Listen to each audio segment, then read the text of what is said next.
Alastor is not only one of Hazbin's most popular characters, he's also regarded as one of its strongest. While we are all aware that he's objectively weaker than the Deadly Sins, if you'd ask fans to name a powerful member of the Helliverse cast, a lot of us wouldn't think of Satan or even Lucifer.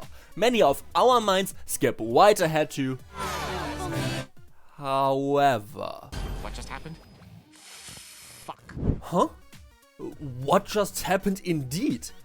Well, to put it simply, we've been lied to.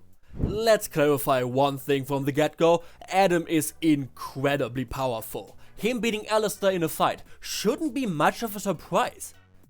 Yet it somehow is. Which begs the question, how can a loss be both deserved and surprising? To answer this, let me ask you directly. Could you tell me how strong Alastor is?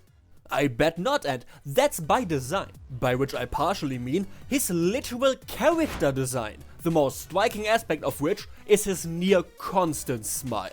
No matter his mood, no matter what's happening around him, Alastor hides his true emotions behind a smug grin, trying to stay unreadable in any situation. That sure is the basic premise of his character, so why even point it out? Because even though we are all aware of it, we drastically underestimate it nonetheless. It didn't just work on the characters in universe, no, it worked on everyone. Even you and me. Alastor is not a strong character. More powerful than a normal sinner, undeniably, but nowhere near as mighty as we think he is. And that's not a theory, the show acknowledges this over and over again, in both a thinly veiled fashion as well as openly. It starts out with his 7-year absence being established in the first episode. In the very next one, he gets into a fight with Serpentius, which he quickly wins by doing the same thing that got me on the no-fly list. AKA punching an airship. Pentius lays defenseless before Alastor's feet, and then just kinda tears off a part of his very lovely coat? Alastor doesn't react while this happens in the slightest. In the same amount of time, Pentius could have hypnotized him, shot him, stabbed him in the leg, or even worse, the groin, which I'm aware he wasn't really using in the first place, but think of the poor NSFW fanart community. And if you believe I'm overthinking this, Alastor disagrees. Oh, not many people have been able to take even this much off me. This first hint is fairly subtle, yet already gives us the impression that while Alastor is able to win a fight, he might face some serious problems against a stronger opponent. We get more firm confirmation of this in episode 5, in which we learn Alastor sold his soul, which Hus describes as him being on a leash, and later on Alastor himself as constraining as well as clipping his wings. So how could we possibly know all of this and then continue to assume he's powerful anyway? Turns out we did so for a very human reason. People genuinely don't like things existing without a cause. If we see something happen, we tend to think there must be a reason behind it. And as long as there's a believable explanation, we likely won't suspect foul play. Well, this would be a great starting point for a rant about capitalism.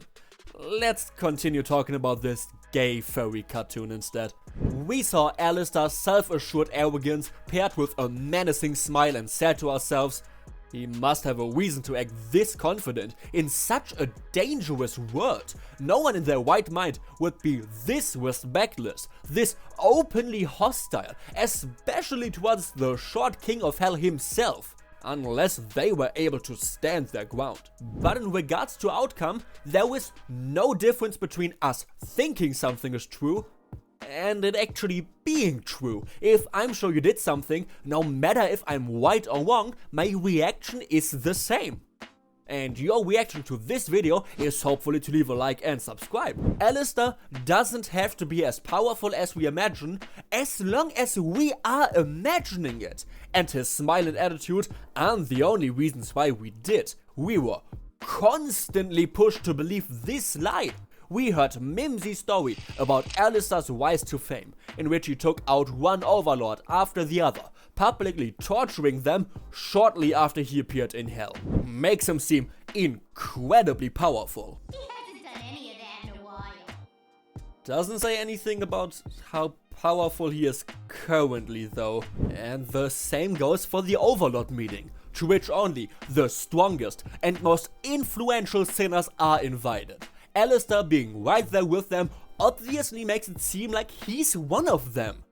Yet we have to remember that he wasn't invited, he just showed up there. Camilla, who set everything up, didn't even know he was back. While watching the show, both of these moments give us the impression that Alastor is mighty and menacing.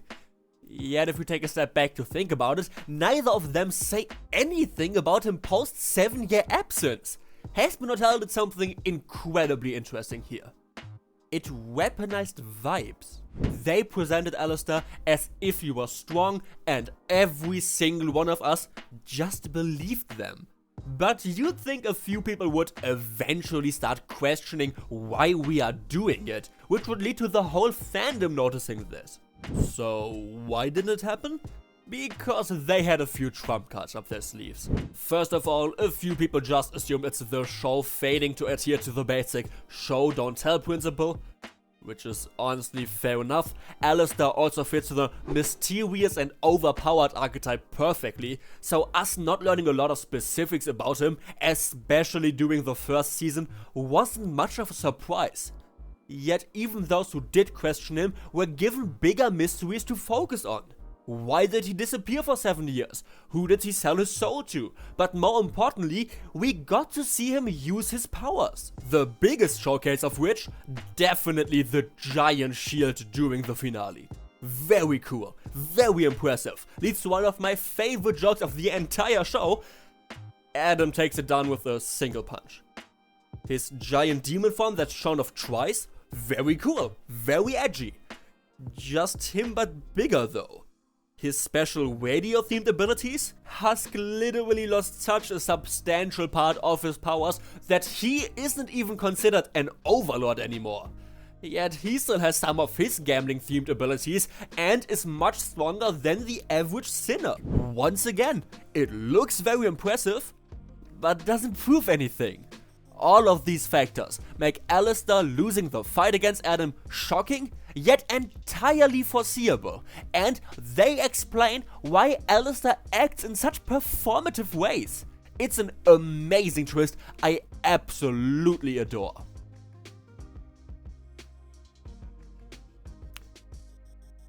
But this video isn't just me explaining why I love a shocking reveal. No, it's me explaining what a reveal actually revealed. The twist of Alastor isn't nearly as strong as he used to be is obviously made much harder to understand by us having no idea how strong he is or used to be. The only thing we know about his past is that he was able to take out heavy-hitting overlords. Is he still able to do that?